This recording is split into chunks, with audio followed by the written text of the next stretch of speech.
mengangkat apa? Baju atau mengangkat izar atau sarung atau mengangkat celana sebelum masuk ke dalam bilik kamar mandi, ya kan? Itu hukumnya haram, Pak. Karena dikhawatirkan nanti menutup aurat. Menurut pendapat yang pertama, hukumnya itu adalah tidak mengangkat sarung atau celana sebelum masuk ke dalam kamar mandi, karena khawatir nanti akan terbuka auratnya. Itu hukumnya sunnah, ada dalam hadisnya. Pendapat yang pertama. Pendapat yang kedua, oh tidak, kesunahan itu masih dipertanyakan. Kenapa?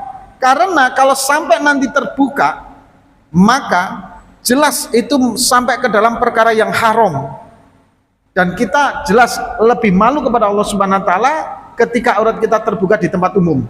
Maka mengangkat izar ataupun sarung sebelum betul-betul masuk ke dalam bilik kamar mandi tanpa ada kepentingan, haram hukumnya, Pak. Cuma antara sunat dan haram itu, Pak, ramai cari kitab Pak. Itu masalah istinja dalam satu segi perbuatan.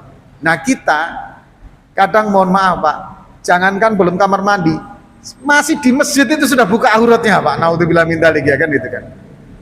Itu hukum Islam. Jadi motivasi nanti ketika buang air besar itu adalah, atau buang air kecil, saya mau melaksanakan, mengamalkan sekian banyak sunnah di dalamnya, maka saya pandang ini sebagai bentuk ibadah kepada Allah Subhanahu wa taala, mengikuti, mematuhi perintah Allah dan perintah Rasulullah SAW. Semua sunnah-sunnahnya dijalankan, Pak.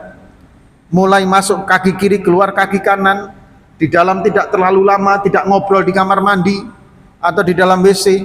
Kemudian istinjaknya itu, Pak, otomatis jenengan akan sempurna, Pak. Jenengan pirit betul, kemudian jenengan aliri air betul, ibu-ibu juga begitu, pasti tidak serampangan. Setelah itu, hadirin yang dirahmati oleh Allah, begitu keluar, karena ini connect terus dengan Allah Subhanahu wa taala, Anda pasti akan bersyukur. Ya Allah, alhamdulillah, Engkau telah membersihkan diri kami dari perkara yang membahayakan, dari penyakit dan racun. Terima kasih ya Allah. Nikmatnya terasa karena kita memandang sudut pandang istinjanya dari segi ibadah yang connect terus dengan Allah Subhanahu wa taala.